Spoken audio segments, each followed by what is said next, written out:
Bajo el brillo de la luna, Saga Lyndon 1 por Julia Quinn. Capítulo 10. Robert regresó a Londres y procuró zambullirse en su rutina de siempre. Sin embargo, se sentía desgraciado, tanto que ni siquiera se molestaba en intentar convencerse de que no le importaba el rechazo de Victoria. No podía comer, ni dormir. Era la encarnación del personaje de un poema muy malo y melodramático. Veía a Victoria por todas partes, en las nubes, entre las multitudes, hasta en la maldita sopa. Si no fuera tan penosamente patético, se dijo más tarde, seguramente no se habría molestado en responder a los requerimientos de su padre. Cada pocos meses, el marqués le enviaba una carta solicitando su presencia en Castleford Manor. Al principio, las notas eran órdenes tajantes, pero desde hacía algún tiempo habían adoptado un tono más conciliador, casi implorante. El marqués quería que Robert se interesara más por sus tierras. Quería que su hijo se enorgulleciera del marquesado que algún día sería suyo. Pero sobre todo, quería que se casara y engendrara un heredero al que transmitir el apellido Campbell. Todo ello aparecía expresado con bastante claridad y creciente diplomacia en las cartas que recibía su hijo. Pero Robert se limitaba a leer por encima las notas para arrojarlas luego a la chimenea. Hacía más de 7 años que no visitaba Castleford Manor, desde aquel aciago día en que sus sueños se hicieron pedazos y su padre, en lugar de darle palmaditas en la espalda y ofrecerle consuelo, se puso a bailar y a gritar de alegría encima de su valiosísima mesa de caoba. Cuando se acordaba de aquello, Robert todavía apretaba los dientes lleno de furia. Cuando tuviera hijos, le ofrecería apoyo y comprensión. No se reiría de sus fracasos, desde luego. Hijos. Eso sí que tenía gracia. No era muy probable que dejara su impronta en este mundo en forma de pequeños vástagos. No se atrevía a casarse con Victoria, y empezaba a darse cuenta de que no se imaginaba casado con otra. Menudo lío. Y así, cuando llegó una nueva nota de su padre diciendo que estaba en su lecho de muerte, Robert decidió complacer al viejo. Había recibido otras 2 notas semejantes en el último año. Ninguna de ellas había demostrado ser cierta ni remotamente. Pero aún así, Robert hizo las maletas y partió hacia Kent. Cualquier cosa con tal de dejar de pensar en ella. Cuando llegó al hogar de su niñez, no le sorprendió descubrir que su padre no estaba enfermo, aunque parecía un poco más mayor de lo que recordaba. Me alegro de tenerte en casa, hijo, dijo el marqués, bastante sorprendido porque Robert hubiera respondido por fin a su llamada abandonando Londres. ¿Pareces estar bien?, dijo Robert enfatizando la última palabra. El marqués se puso a toser. Robert levantó una ceja con insolencia. ¿Un catarro de pecho, quizá?, preguntó. Su padre le miró con fastidio. Solo estaba aclarándome la garganta y lo sabes muy bien. Ah, sí. Nosotros los Campbell siempre hemos sido fuertes y sanos como caballos, o como mulas, e igual de tercos. El marqués dejó de golpe sobre la mesa su vaso de whisky casi vacío. ¿Qué te ha ocurrido, Robert? ¿Cómo dices?, preguntó Robert mientras se repatingaba en el sofá y ponía los pies sobre la mesa del centro. Tu comportamiento es sumamente deplorable. Y quita los pies de encima de la mesa. Su padre hablaba en el mismo tono que cuando de niño él cometía alguna transgresión espantosa. Robert obedeció sin pensarlo y puso los pies en el suelo. Mírate, prosiguió Castleford con desagrado, holgazaneando en Londres, bebiendo, yendo con mujeres de mala vida, derrochando tu fortuna en juegos de azar. Robert sonrió sin ganas. Soy un jugador excelente. He duplicado mi renta. Su padre se volvió lentamente hacia él. No te importa nada, ¿verdad? Una vez me importó, murmuró Robert. De pronto se sentía muy vacío. El marqués se sirvió otro vaso de whisky y lo apuró de un trago. Y luego, como si hiciera un esfuerzo desesperado, dijo, Tu madre se avergonzaría de ti. Robert levantó la mirada al instante. Se le quedó la boca seca. Su padre rara vez mencionaba a su madre. Robert tardó varios segundos en poder decir, Tú no sabes qué habría sentido mi madre. Nunca la conociste en realidad. No sabes lo que es el amor. Yo la quería, bramó el marqués. Quería a tu madre como tú no sabrás nunca, y por Dios que conocía sus sueños. Quería que su hijo fuera fuerte, honesto y noble. ¿Y que no olvidara mis responsabilidades para con el título?, añadió Robert ácidamente. Su padre se apartó de él. A ella no le importaban esas cosas, solo quería que fueras feliz. Robert cerró los ojos angustiado, preguntándose si su vida habría sido distinta de estar su madre viva cuando cortejó a Victoria. Veo que para ti ha sido una prioridad cumplir sus sueños. Se rió con amargura. Está claro que soy un hombre muy feliz. Nunca he querido que fueras así, repuso Castleford, cuyo rostro aparentaba los 65 que tenía y 10 más. Sacudió la cabeza y se dejó caer en un sillón. Nunca he querido esto. Dios mío, ¿qué he hecho? ¿Cómo fui capaz? Una sensación de inquietud muy extraña comenzó a ser presa de Robert. ¿Qué quieres decir?, preguntó. Ella vino aquí, ¿sabes? ¿Quién vino aquí? Ella, la hija del vicario. Robert crispó los dedos sobre el brazo del sofá hasta que se le transparentaron los nudillos. ¿Victoria? Su padre asintió brevemente con la cabeza. 1000 preguntas cruzaron la cabeza de Robert. ¿La habían echado los Hollingwood? ¿Estaba enferma? Debía estarlo, pensó. Tenía que ocurrir algo terrible si había recurrido a su padre. ¿Cuándo estuvo aquí? Justo después de que te fueras a Londres. Justo después de que... ¿De qué demonios estás hablando? Hace 7 años. Robert se levantó de un salto. ¿Victoria estuvo aquí hace 7 años y no me lo dijiste? Comenzó a avanzar hacia su padre. ¿No me has dicho nunca ni una palabra? No quería que arrojaras tu vida por la borda. Castleford soltó una risa amarga. Pero lo hiciste de todos modos. Robert cerró los puños, consciente de que si no lo hacía, tal vez se lanzara al cuello de su padre. ¿Qué dijo? El marqués no respondió enseguida. ¿Qué dijo?, bramó Robert. No lo recuerdo exactamente, pero... Castleford respiró hondo. Pero parecía muy abatida porque te hubieras ido a Londres. Creo que quería de veras escaparse contigo. Robert sintió un nudo en la garganta y dudó que pudiera articular ni siquiera una palabra. No creo que anduviera detrás de tu fortuna, dijo el marqués en voz baja. Sigo pensando que una mujer de su procedencia no podía ser una buena condesa, pero reconozco, se aclaró la garganta, no era hombre al que le gustara mostrarse débil. Reconozco que tal vez me equivocara con ella, seguramente te quería. Robert se quedó muy quieto un momento. Luego, de pronto, dio media vuelta y asestó un puñetazo en la pared. El marqués retrocedió con nerviosismo, consciente de que su hijo habría deseado asestarle aquel puñetazo en plena cara. ¡Maldito seas!, estalló Robert. ¿Cómo pudiste hacerme algo así? En aquel momento me pareció lo mejor.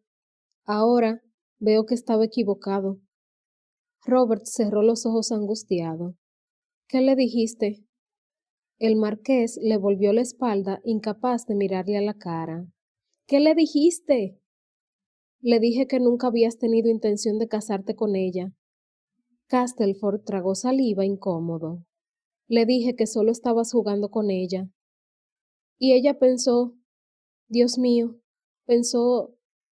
Robert se puso en cuclillas. Al descubrir que se había ido a Londres, Victoria debió pensar que le había mentido desde el principio, que nunca la había querido, y después la había insultado pidiéndole que fuera su amante. La vergüenza se apoderó de él, y se preguntó si alguna vez sería capaz de volver a mirarla a los ojos. Dudaba que Victoria le permitiera volver a hablar con ella el tiempo necesario para disculparse. Robert, dijo su padre, lo siento. El conde se levantó despacio, apenas consciente de lo que hacía. Nunca te perdonaré por esto, le espetó con rotundidad. Robert, gritó el marqués, pero su hijo ya había abandonado la habitación. Robert no fue consciente de a dónde iba hasta que la casita del vicario apareció ante su vista. ¿Por qué estaba Victoria en la cama esa noche? ¿Por qué no se reunió con él como había prometido? Estuvo 5 minutos largos delante de la casa, sin hacer otra cosa que mirar la aldaba de bronce de la puerta principal. Sus pensamientos se dispersaban velozmente en todas direcciones, y tenía los ojos tan desenfocados que no vio moverse las cortinas de la ventana del salón. La puerta se abrió de pronto, y tras ella apareció Eleanor Lyndon. «Milord», dijo, a todas luces sorprendida de verle. Robert parpadeó hasta que pudo verla con nitidez. Seguía pareciendo la misma, salvo porque se había recogido en un pulcro moño el cabello rubio rojizo, que siempre había llevado formando una nube en torno a su cara. «Ellie», dijo él con voz ronca, «¿qué hace aquí?» No, no lo sé. No tiene buen aspecto. Quiere... Tragó saliva. ¿Quiere entrar? Robert asintió con la cabeza con escasa firmeza y la siguió al salón. Mi padre no está. Está en la iglesia. Robert se limitó a mirarla fijamente. ¿Seguro que no está enfermo? Tiene mala cara. Él dejó escapar un leve suspiro que podría haber sido de regocijo si no hubiera estado tan aturdido. La franqueza de Ellie siempre le había parecido refrescante. ¿Milord? ¿Robert? Robert siguió callado unos segundos y luego, de pronto preguntó, ¿qué ocurrió? Ella parpadeó. ¿Cómo dice? ¿Qué ocurrió esa noche? Repitió él, y su voz adquirió una urgencia desesperada. Ellie pareció entender por fin y apartó la mirada. ¿No lo sabe? Creía que sí, pero ahora ya no sé nada. Él la ató. Robert se sintió como si le hubieran dado un puñetazo en el estómago. ¿Qué? Mi padre, dijo él y tragando saliva con nerviosismo. Se despertó y encontró a Victoria haciendo las maletas, así que la ató. Dijo que con usted acabaría deshonrada. Dios mío. Robert no podía respirar. Fue espantoso. Papá estaba hecho una furia. Nunca le había visto así. Yo quería ayudarla, de veras. La tapé con las mantas para que no cogiera frío. Robert la recordó tendida en la cama. Se había puesto furioso con ella, y mientras tanto, Victoria estaba atada de pies y manos. De pronto se sintió enfermo. Ellie prosiguió su relato. Pero a mí también me ató. Creo que sabía que la habría liberado para que se fuera con usted. Al final, Victoria salió a escondidas de la casa y corrió a Castle Manor en cuanto se vio libre. Cuando regresó, traía la piel toda arañada de correr por el bosque. Robert apartó la mirada. Su boca se movía, pero no articulaba palabras. Ella nunca le perdonó, ¿sabe? Dijo Ellie. Encogió los hombros con tristeza. Yo he hecho las paces con mi padre. No creo que hiciera bien, pero hemos alcanzado una especie de entendimiento. Victoria, en cambio, continúa Ellie, la instó Robert. Nunca volvió a casa. Hace 7 años que no la vemos. Robert se volvió hacia ella. Sus ojos azules tenían una mirada intensa. No lo sabía, Ellie. Te doy mi palabra.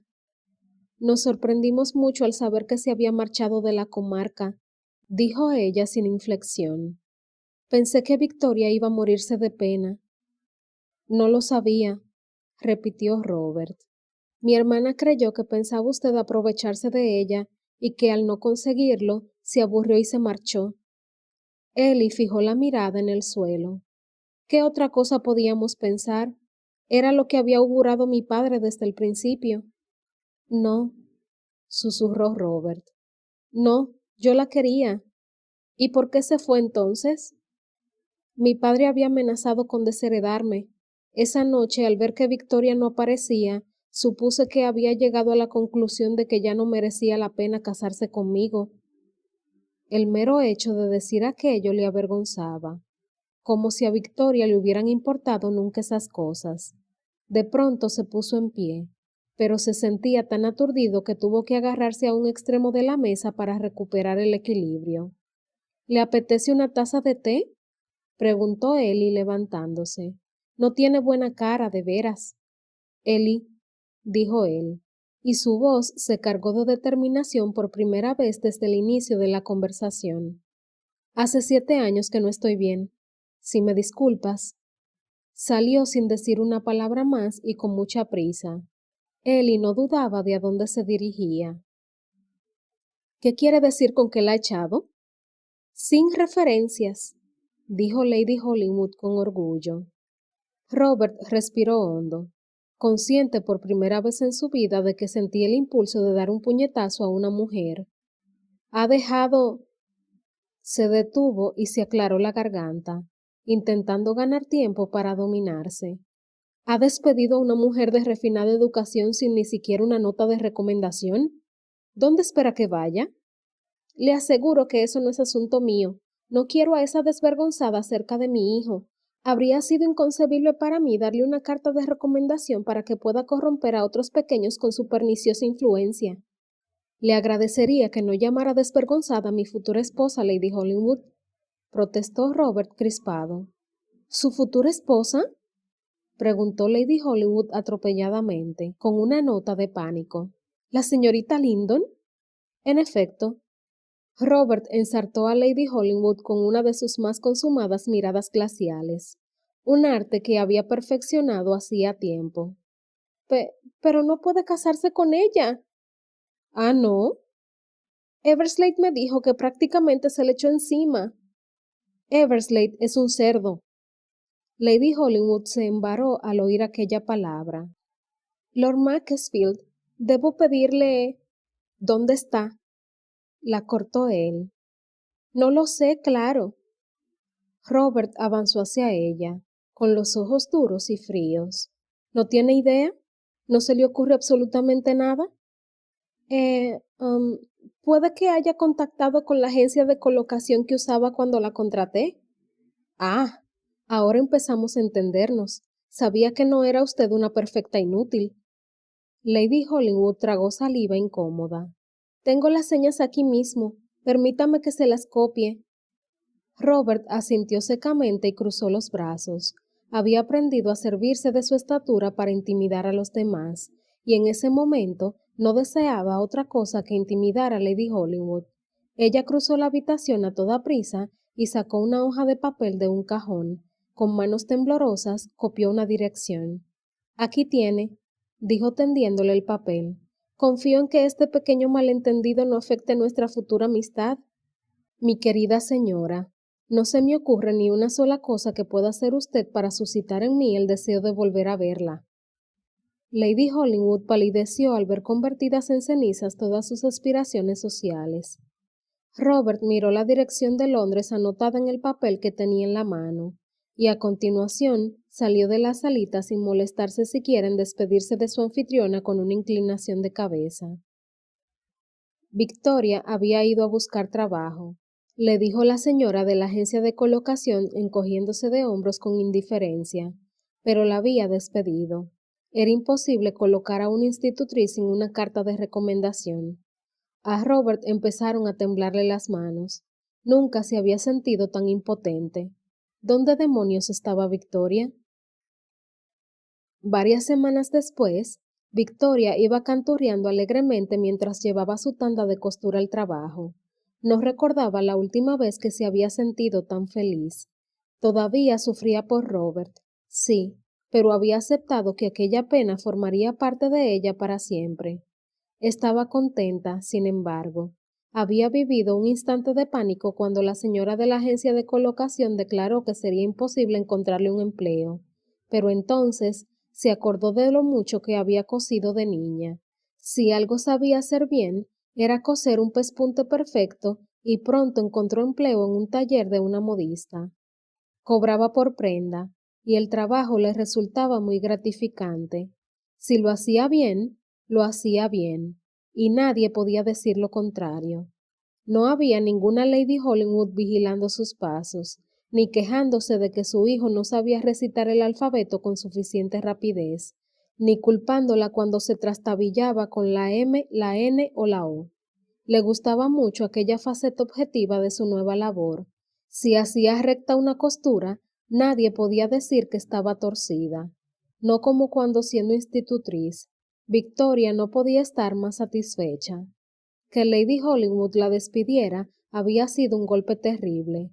Aquella rata rencorosa de Everslade se había puesto a contar chismes y, como era de esperar, Lady Hollywood jamás habría aceptado la palabra de una institutriz en lugar de la de un par del reino. Y Robert se había marchado, así que no podía defenderla. Y no porque ella quisiera que lo hiciera o lo esperara. No esperaba nada de él después de que la hubiera ofendido de aquella forma tan espantosa, pidiéndole que fuera su querida. Victoria sacudió la cabeza, intentó no pensar en aquel horrible encuentro. Se había hecho tantas ilusiones, y el golpe había sido tan duro. Jamás podría perdonarle por eso, ni que el muy patán fuera a suplicarle su perdón. Pensar en él como Robert el patán la hacía sentirse mucho mejor. Ojalá lo hubiera hecho 7 años antes.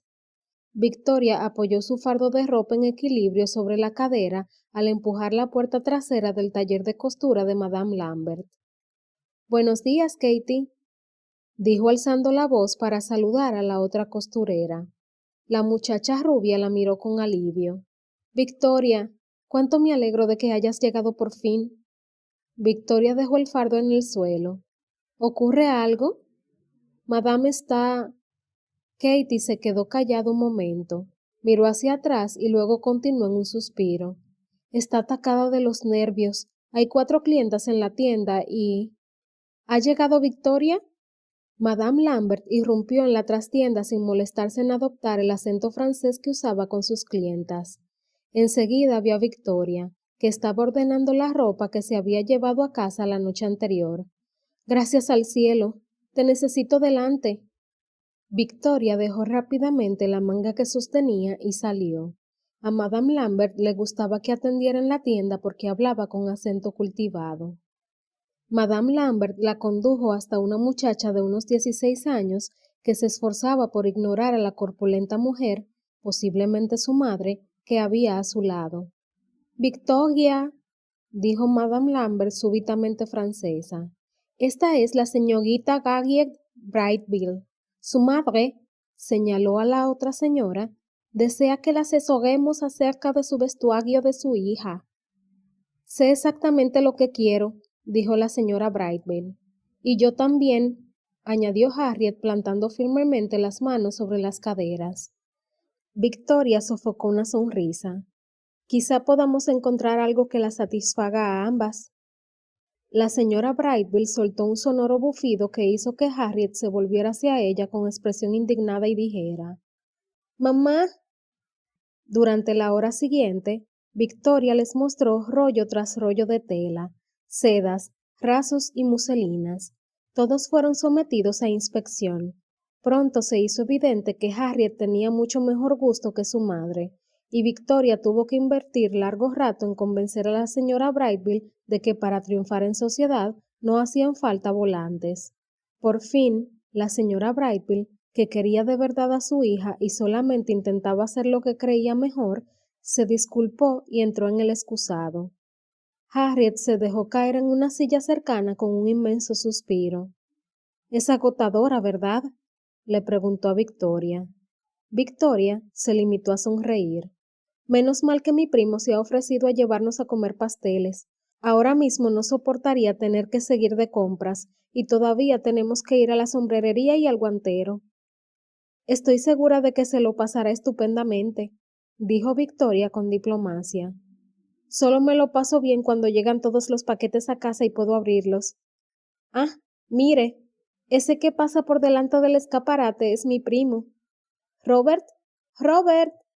Victoria ni siquiera se detuvo a pensar lo que hacía. El nombre de Robert surtía sobre ella un extraño efecto, y corrió a esconderse detrás de una planta. La campanilla de la puerta tintineó y ella miró entre las hojas. Robert, su Robert. Estuvo a punto de soltar un gruñido, lo que le hacía falta. Justo cuando empezaba a sentirse un poco feliz, él tenía que hacer acto de presencia y volverlo todo del revés. Ya no sabía muy bien qué sentía por él, pero de una cosa estaba segura: no quería vérselas con él allí. Empezó a avanzar poco a poco hacia la puerta de la trastienda. «Primo Robert», oyó decir a Harriet al agacharse detrás de una silla. «Menos mal que has llegado. Te aseguro que mi madre va a volverme loca». Él se rió con una risa cálida y rica en matices que hizo que a Victoria se le encogiera el corazón. «Si no te ha vuelto loca ya, yo diría que eres inmune a ella, querida Harriet». Harriet soltó un suspiro lleno de hastío, de los que solo podría proferir una chica de 16 años que no sabía lo que era el hastío. Si no hubiera sido por esta encantadora vendedora. Se hizo un espantoso silencio y Victoria se escabulló a gatas detrás del sofá. Harriet puso los brazos en jarras. ¿Pero dónde se ha metido Victoria? ¿Victoria? Victoria tragó saliva. No le había gustado su tono. Solo quedaba 5 pasos para llegar a la puerta de atrás. Podía conseguirlo. Se levantó lentamente por detrás de un maniquí ataviado con un vestido de raso verde bosque y manteniéndose puntillosamente de espaldas a la habitación, recorrió los pocos pasos que la separaban de la puerta. Podía conseguirlo. Sabía que podía. Alargó la mano hacia el pomo. Lo giró. Estaba dentro. Casi había sido demasiado fácil. Lo había conseguido. Lanzó un enorme suspiro de alivio y se apoyó contra la pared. Gracias al cielo. Tener que enfrentarse a Robert habría sido horrendo. ¿Victoria? Preguntó Katie mirándola inquisitivamente. Creía que estabas ayudando. La puerta se abrió de pronto con estruendo. Katie soltó un grito. Victoria un gruñido. ¡Victoria!, gritó Robert. Gracias a Dios, Victoria. Saltó por encima de un montón de rollos de tela y tiró un maniquí. Se detuvo cuando estaba apenas a medio metro de ella. Victoria le miró fijamente, pasmada. Él respiraba con dificultad. Estaba demacrado y parecía no darse cuenta de que llevaba una tira de encaje español colgada del hombro derecho. Y entonces, sin importarle quién le estuviera mirando, o simplemente ciego a la presencia de Katie, Madame Lambert, Harriet, la señora Brightville y otras 3 costureras más, tendió los brazos como un sediento y la apretó contra sí. Luego empezó a besarla, por doquier.